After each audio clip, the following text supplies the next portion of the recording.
Hello everyone, welcome back to the channel. तो today is day 3 in China और हम लोग आज निकल रहे हैं शिगात्से में होटल हिल्टन से डैमजिंग के लिए। तो आज का ड्राइव इतना लंबा नहीं होने वाला है। कल जैसे हम लोगों ने 600 साढ़े 600 किलोमीटर ड्राइव किया ना, आज कुछ 300 साढ़े 300 किलोमीटर ही होगा। तो सबसे पहले ज़रूरी काम है डीजल डालना। तो अभी सारी गाड़ियाँ एक एक करके पैक हो रहा है, लाइन अप कर रहे हैं। पैक हो रहे हैं मतलब सामान पैक कर रहे हैं। पैक करके फिर जाएंगे, डीजल डालेंगे, फिर निकल जाएंगे। आज का ड्राइव भी बहुत खूबसूरत होने वाला है। बीच में एक लेक भी आएगा, सारी डिटेल शेयर करूंगा, बने रहिए चैनल में।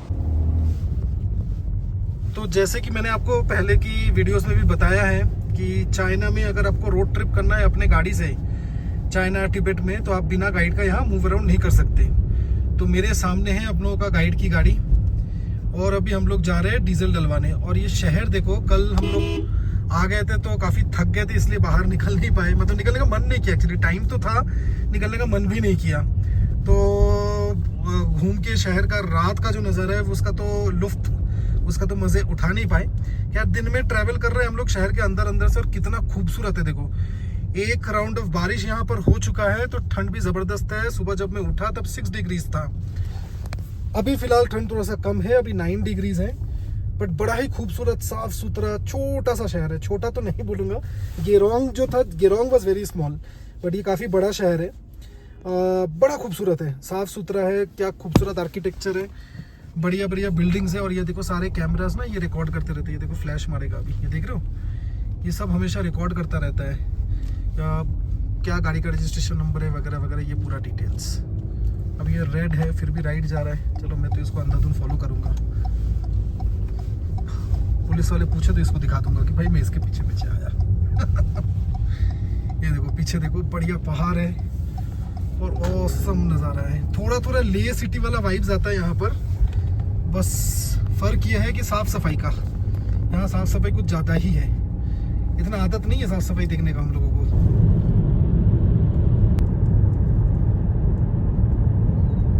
सो टोटल देखो, गुड़गांव से हम लोग अभी तक चल चुके हैं 1907 किलोमीटर्स, ऑलमोस्ट 2000 किलोमीटर्स कवर्ड। और मुझे लगता है 2-2,500 किलोमीटर और कवर करना रहेगा, तो 5000 किलोमीटर्स के आसपास का ट्रिप रहेगा। उससे कम ही होगा, 5000 से कम ही होगा। और सामने मौसम देखो कितना बढ़िया हो गया है, 10 डिग्री टेम्परेचर है, बढ़िया क्लाउडी मौसम है, धूप ज़्यादा तेज़ है नहीं, पीछे पहाड़ है, रोड खुली है, बढ़िया। लेफ्ट साइड राइट साइड में सब काफ़ी ग्रीनरी है, अच्छा फील हो रहा है। सो इधर भी डीजल देखो 8.13 रुपीज़ करो, 8.13 येन पर लीटर है। But language is actually a challenge. तो हम लोग के साथ लोकल गाइड जो है ना, वो हम लोग को हेल्प कर दे रहा है ये सब चीज़ों में। नहीं तो फिर हम लोग के लिए तो पॉसिबल ही नहीं एक्सप्लेन करना, क्योंकि इधर कहीं लिखा हुआ भी नहीं है ये डीजल है कि पेट्रोल है, लिखा हुआ भी नहीं है। लोकल गाइड अगर ना हो यहाँ मैनूवर नहीं कर पाओगे। ये कितना खूबसूरत है देखो, ये पेट्रोल बंक भी जहाँ पर है, पीछे हर जगह हर चारों तरफ पहाड़ी पहाड़ है, खुला आसमान, एकदम नीला आसमान, और एक छोटा सा पेट्रोल स्टेशन। ये देखो हर तरफ पहाड़ी पहाड़, पूरा ले वाला फील आ रहा है यहाँ पर मेरे को जब से आया हूँ, पूरा लद्दाख स्पीति वाला फील आ रहा है। सो हम लोग अभी लारी एक्सप्रेसवे से जा रहे हैं, रादर लारी एक्सप्रेसवे से आगे बढ़ रहे हैं। वो देखो गाइड का गाड़ी क्या हुआ, पहले ये एक एक्सप्रेसवे के एंट्री पॉइंट पे ना एक चेक पॉइंट था, तो वहाँ पर वो पहले क्रॉस कर गया था, इसलिए वो राइट साइड में जाके वेट कर रहा था हम लोगों का। अब जहाँ तक पता चला है 300 साढ़े 300 किलोमीटर में लगभग 200-250 किलोमीटर पूरा एक्सप्रेसवे रहेगा। तो अब सोचो 12,500-13,000 फीट पे फुल ऑन एक्सप्रेसवे बना हुआ है। And this is not mainland China, this is Tibet autonomous region controlled by China. अगर उसमें ये हालत है तो मेनलैंड चाइना में क्या ही होगा। And this is so beautiful. आगे देखो लेफ्ट राइट सीधा हर जगह पहाड़ और बीचों बीच एक्सप्रेसवे। स्पीड लिमिट यहाँ 110 का है, तो हम लोग को पूरा स्पीड लिमिट पे चलना पड़ेगा। वैसे भी मेरा कल से गाड़ी में जो प्रॉब्लम आ रहा है वो ये है, 2500 RPM के ऊपर जाते ही गाड़ी का ये सी मैनुअल वाला एरर थ्रो करना शुरू कर देता है। तो मैं कोशिश कर रहा हूँ कि जितना भी हो 2200 RPM पे मेंटेन करूँ। जिसको भगाना है भगाए, मेरे लिए पॉसिबल है नहीं। I am suspecting because of the altitude ये इशू आ रहा है। वैसे मैंने कल फोर्ड में बात किया था, उन लोगों ने बोला एक बार बैटरी टर्मिनल्स निकाल के दोबारा से लगा दो, वो सेंसर रीसेट हो जाएगा तो फिर ठीक हो जाएगा। सिंपल, जैसे हम लोग का कंप्यूटर और मोबाइल पे होता है ना कि रीसेट करने के लिए शट डाउन रीस्टार्ट कर दो, ये भी रीस्टार्ट ही करना पड़ेगा। देखते हैं, अभी मौका निकाल के करेंगे एक बार। बाकी एंजॉय करते हैं रोड को। आप लोगों के साथ कुछ अलग दिखाऊंगा। Lhasa, I guess that is the same Lhasa that we are thinking about. 260 kilometres है, तो आज रात को तो हम लोग लासा नहीं रुक रहे, लासा हम लोग कल रुकेंगे। बाकी एंजॉय करो व्यूज़, साथ साथ में मैं भी एंजॉय करता हूँ।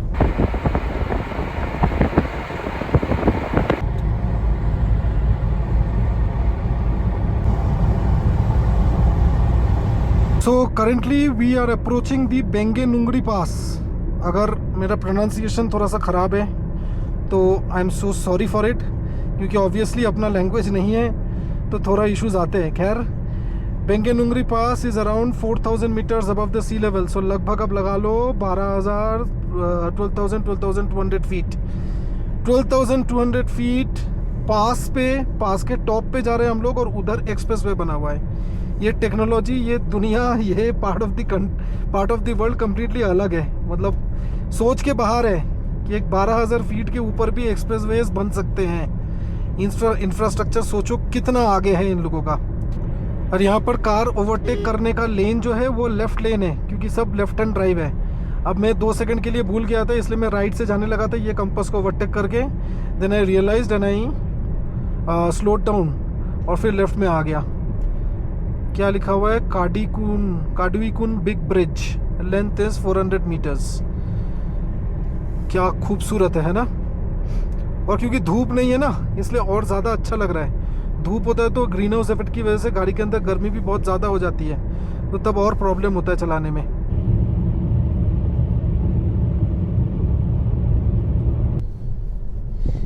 कोई एक जगह का, कोई एक कंट्री का सब कुछ अच्छा तो नहीं हो सकता। चाइना का भी नहीं है। इंफ्रास्ट्रक्चर अगर औसम है, मतलब मुझे लगता है इंडिया से कम 25-30 साल आगे हैं। यहाँ का जो पब्लिक टॉयलेट्स है वो बहुत ही गंदा है, बहुत गंदा। मतलब आज 3rd डे है हम लोग का चाइना में। हम लोग पिछले 2 दिन से जितना भी पब्लिक टॉयलेट्स में गए हैं ना, वो इतना गंदे तरीके से मेंटेन्ड है कि हम लोग सोच भी नहीं सकते। इंडिया में जो पब्लिक टॉयलेट्स हम लोग हाईवेज पे या फिर कोई भी ढाबे वाबे पे यूज़ करते हैं ना, उसमें बेसिक एक साफ़ सफाई होती है।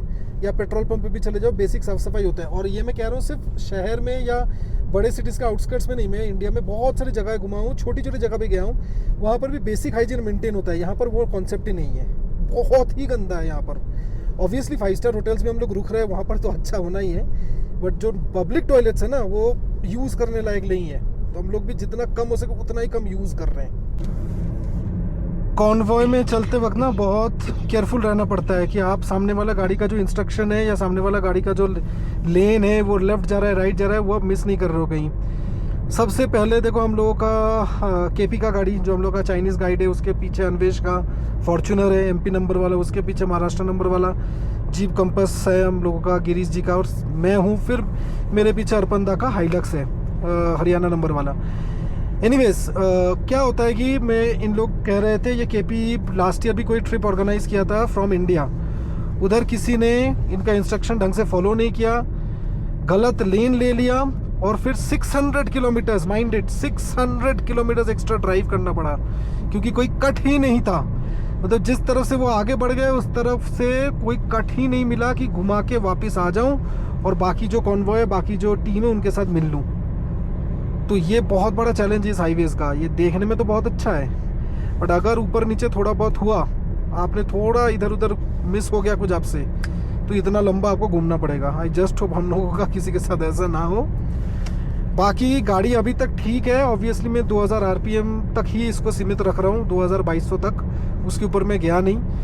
क्रूज़ कंट्रोल मैंने लगा दिया था बीच में 93 पे, 93 km/h पे। 110 का स्पीड लिमिट है, वो भी मेंटेन हो गया, और 2200 RPM तक भी गाड़ी चल रहा था, तो कोई इशू नहीं है।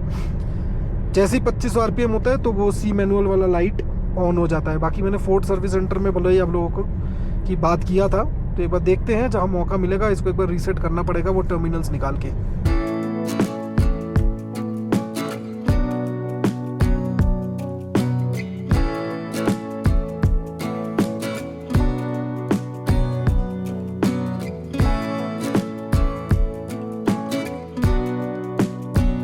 सो एक्सप्रेसवे से ड्रिफ्ट करके हम लोग एक कोई छोटा सा गांव की तरफ आ गए हैं। और ये वैली है एक्चुअली, लेफ्ट राइट हर जगह पे ऊंचे ऊंचे पहाड़ हैं और ये एक वैली रीजन है जहाँ पर हम लोग आए हैं अभी।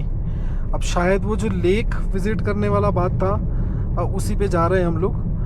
बट देखने वाली चीज़ ये है कि एक्सप्रेसवे में रोड कंडीशंस तो ऑब्वियसली बहुत अच्छा था ही। ये ड्रिफ्ट करके जो हम लोग आर्टेरियल रोड्स लिए हैं ना, वो भी बहुत अच्छा है। उसमें भी कोई एक गड्ढा नहीं है, एक सिंगल पीस का गड्ढा, स्पीड ब्रेकर ऐसा कुछ भी नहीं दिखा मेरे को। गाड़ी चला के एक्चुअल में जो फन है ना, ड्राइव पे जाने का फन, वो यहाँ है। इस वाले वीडियो क्लिप में ऑडियो रिकॉर्ड नहीं हुआ था, इसलिए वॉइस ओवर दे रहा हूँ।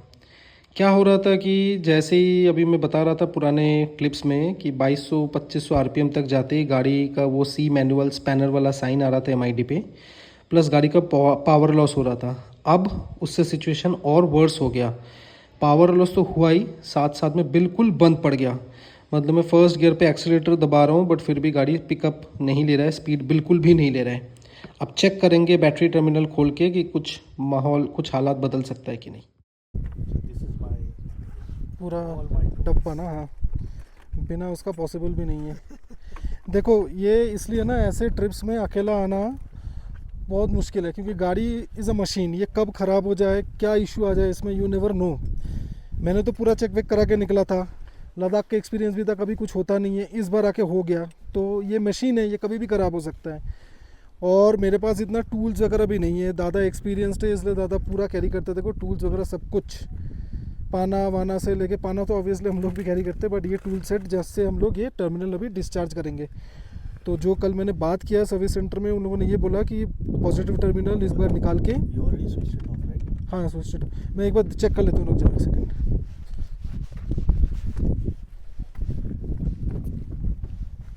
हाँ स्विच ऑफ है। तो अभी देखना ये है कि पॉजिटिव टर्मिनल निकालेंगे, निकाल के एक बार दोबारा 5-10 मिनट छोड़ के फिर लगा देंगे, उससे शायद हो जाएगा, ऐसा फोर्ड वालों ने बोला है। अब देखते हैं। सो गाइज हल्का फुल्का जुगाड़ तो किया है हम लोगों ने। पूरा पॉजिटिव नेगेटिव टर्मिनल हम लोग डिस्चार्ज नहीं कर पाए, मतलब निकाल नहीं पाए, क्योंकि वो वाला एग्जैक्ट टूल किट हम लोग के पास नहीं था। एग्जैक्ट जो वो स्पैनर होता है ना, बिल्कुल ही छोटा साइज़ वाला था, ये वो नहीं था। बट एक हम लोगों ने ये काम कर लिया था कि पूरा बैटरी मतलब कनेक्शन से, टर्मिनल से हटा लिया था। तो मतलब पूरा गाड़ी डेड हो गया था, तो वो रीसेट वाला फंक्शन तो हो जाना चाहिए। ठीक है, अब देखते हैं। और मेरे को पता नहीं क्यों मन का वहम भी हो सकता है कि लग रहा है कि अब गाड़ी का इंजन का साउंड जो मेरे को नॉर्मली मिलता है ना, वही वाला है। Let's see, let's hope for the best कि आप आगे और कोई इशू ना आए। अगर इशू आता है तो प्लान ये है कि ऐसे ही धीरे धीरे करके कैसे तैसे मैनेज करेंगे। रात तक जहाँ होटल में रुकेंगे ना, उधर कुछ जुगाड़ बिठाएंगे। देखो रोड ट्रिप पे आते हैं तो छोटा मोटा प्रॉब्लम तो आता ही रहता है। गाड़ी का इशू अगर नहीं आएगा तो रोड का प्रॉब्लम आ जाएगा, रोड कंडीशंस ख़राब होगा। रोड कंडीशन ख़राब नहीं हुआ तो आपको ट्रैफिक मिल जाएगा। तो कुछ ना कुछ तो होना है, और वो part of the road trip है। उसको लेकर दिल छोटा करेंगे या फिर ट्रिप ख़राब करेंगे तो कोई मतलब नहीं बनता। खैर अभी मैं उसके बारे में सोच नहीं रहा हूँ, भगवान अपने साथ है। अगर यहाँ तक लेके आए हैं, आगे भी पार करवा देंगे आई एम श्योर। जो थोड़ा बड़ा चैलेंजेस आएगा वो फेस कर लेंगे और डील कर लेंगे उसके साथ। इतने सारे लोग हैं, 10 लोग हैं हम लोग साथ में, कुछ ना कुछ सोल्यूशन तो निकाल ही लेंगे, है ना। खैर total 2000 kilometres covered from Gurgaon. अभी हम लोग जा रहे हैं किसी भी तो गांव से, जिस गांव का नाम मेरे को पता नहीं है। यहाँ पर लिखा हुआ भी सारे चाइनीज़ में होते हैं, इंग्लिश में कुछ लिखा हुआ हो तो फिर समझ में आए। और इतना टाइम होता नहीं है कि रुक के एकदम उसको गूगल ट्रांसलेट पे फ़ोटो वोटो खींच के गूगल ट्रांसलेट करूँ और पता करूँ गाँव कौन सा है। लेफ़्ट राइट दोनों जगह पे बड़े बड़े पहाड़ हैं, ग्रीनरी बहुत कम है। ऑब्वियसली अल्टीट्यूड की वजह से यहाँ वेजिटेशन फार्मिंग बहुत कम होता है। छोटे छोटे गाँव आ रहा है, ठीक है, बिल्कुल ही छोटे छोटे, मतलब गिनती से 10, 15, 20 घरों का एक एक गांव है। जैसे ये लेफ्ट साइड में गांव है, देखो इसमें कितना 10-12 घर होगा, उससे ज़्यादा घर होगा भी नहीं। खैर इतने रिमोट एरियाज़ पे भी इंटरनेट फुल ऑन आ रहा है। एयरटेल का दाग देना पड़ेगा। एयरटेल का रोमिंग मैंने एक्टिवेट करवा के आया था, वो पूरा चल रहा है। एक्सप्रेस वीपीएन मेरा पूरा चल रहा है, तो मोबाइल का नेटवर्क का कोई इशू नहीं है। बाकी देखते हैं आगे जैसा होता रहेगा, बताते रहूँगा आप लोगों को। ये देखो ये फिर से आ गया है। अब तो मैं 2000 आरपीएम के बिल्कुल ही नीचे चल रहा था। बट फिर से आ चुका है। खैर अब ऐसा पावर लॉस नहीं हुआ कि गाड़ी बिल्कुल बंद पड़ जाए। लास्ट टाइम जैसे क्या हुआ था, गाड़ी बिल्कुल बंद पड़ गया था। अब मुझे लग रहा है किसी सर्विस सेंटर लेके जाना ही पड़ेगा इसको, ऐसा अपना जुगाड़ से होगा नहीं। या फिर रात को कोशिश करेंगे पूरा बैटरी निकाल के एक बार दोबारा देखने का। Let's see.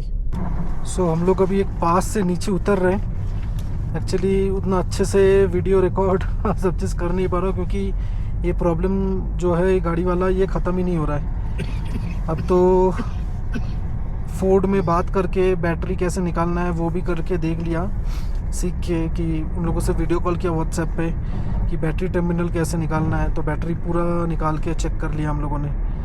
उन लोगों ने बोला था कि एक बार बैटरी पूरा खोल के छोड़ दो तो ठीक हो जाएगा, बट फिर भी नहीं हुआ। वो बीच बीच में गाड़ी चलते चलते रुक जाती है, फिर पूरा गाड़ी बंद करके फिर से चालू करते तो चालू हो जाता है। देखते हैं रात को जिस शहर में रुकेंगे हम लोग आज, इस सिटी में कोई फोर्ड का सर्विस सेंटर है कि नहीं है। तो सर्विस सेंटर लेके जाना ही पड़ेगा इस गाड़ी को, क्योंकि ये अपनी बस की बात नहीं है अब, और वो जुगाड़ वाला काम से नहीं चलेगा लग रहा है। और मेरी वजह से बाकी पूरा टीम भी होल्ड अप हो रहा है, उन लोगों का भी टाइम वेस्ट हो रहा है, which is also not good. अब टीम में आते हो तो सबका सोच के चलना पड़ता है, मेरा अकेले का तो नहीं है ना। लेट्स सी क्या होता है, अपडेट करता हूँ।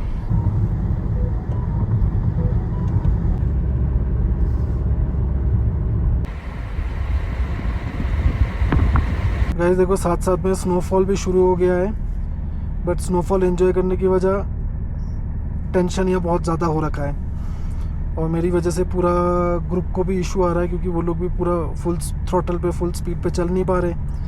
टाइम भी बहुत हो गया, देखो लगभग 3 बजने वाला, हम लोग अभी डिनर नहीं कर पाए, 2:30 बज गया है। बीच में मेरे वजह से 45 मिनट्स 50 मिनट्स ख़राब हो गया। खैर बात कर लिया मैंने, गुड़गांव में बात किया फोर्ड सर्विस सेंटर पे, जयपुर में फोर्ड सर्विस सेंटर पे बात किया। जो कोई भी कोई सोल्यूशन दे रहा है वो काम नहीं आ रहा है, तो जिसका जुगाड़ निकालना पड़ेगा, नहीं तो पता नहीं गाड़ी लेके वापस भी इंडिया कैसे जाएंगे, वो भी एक बसड़ है। अब डीजल्स का स्मेल या फिर धुआं फेंकना जो पहले बहुत कम था ना, अब वो भी बहुत ज़्यादा बढ़ चुका है। मतलब मैं तो 50 के ऊपर चला ही नहीं पा रहा हूँ गाड़ी, उसके बावजूद गाड़ी कभी कभार बंद हो जा रहा है। जस्ट प्रे कर रहा हूँ कि जल्द से जल्द कोई एक टाउन आए जहाँ पर जाके गाड़ी को एक बार चेक करवा पाऊँ। मैं तो टोयोटा मिलेगा टोयोटा में चला जाऊँगा, निसान मिलेगा निसान में चला जाऊँगा, जहाँ मिले वहीं चला जाऊँगा। बस जाए एक बार, कुछ तो मिले, कुछ तो काम करवाऊँ। नहीं तो ऐसे गाड़ी लेके अगला 5-6 दिन तो घूम नहीं पाएंगे भाई। सामने देखो कितना खूबसूरत है, मतलब ऐसा व्यूज़ ऐसा सीनरी मैं एंजॉय नहीं कर पा रहा हूँ बिकॉज ऑफ दिस व्हीकल। एक छोटा सा सर्विस सेंटर मिला है जहाँ चेक कराने के लिए लेके आया हूँ। वैसे तो ये फोर्ड का ऑथराइज सर्विस सेंटर नहीं है, बट जो बेस्ट पॉसिबल ऑप्शन अवेलेबल है अभी वो यही है। आसपास की खूबसूरती देखो, काश गाड़ी अगर सही रहता तो मैं बहुत ज़्यादा एंजॉय कर पाता, बट इट्स ओके। अब क्या ही कर सकते, ये तो एक्सपेक्टेड नहीं है। देखते हैं क्या होता है, क्या निकलता है, क्या इशू आता है, क्या इशू डायग्नाइज होता है, वो सब बताते हैं आप लोगों को। यहाँ एक और चैलेंज है लैंग्वेज बैरियर। अब हिंदी इनको समझ में आता नहीं है ऑब्वियसली, और केपी कोशिश कर रहा है पूरा का पूरा कि चाइनीज़ में इनको ट्रांसलेट करके समझाए।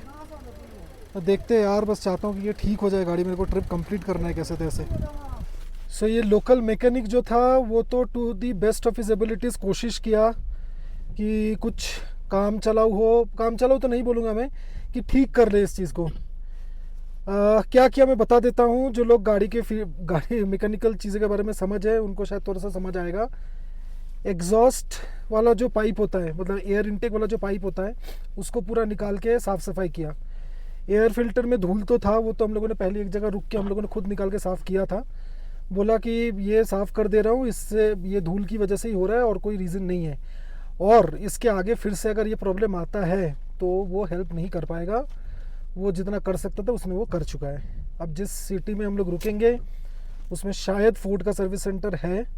अगर ऐसा है तो मेरे को कल सुबह फोर्ड का सर्विस सेंटर लेके जाना पड़ेगा गाड़ी। पूरा ग्रुप जो है वो आगे निकल जाएगा नामसो लेक के लिए, मेरे को नामसो लेक छोड़ना पड़ेगा। क्या करें बताओ, किस्मत में जो है वो है। देखते हैं, बताएंगे आप लोग को, अपडेट देंगे। अब हम लोग का जो रात का स्टे है that is only 70 kilometres from here. और लोकल टाइम हो रहा है 5:30। सो प्रॉब्लम रिजॉल्व हुआ नहीं। देखो ये फिर से वही इशू आ गया है। अब तो मैं 2000 आरपीएम के नीचे चल रहा था, फिर भी आ गया।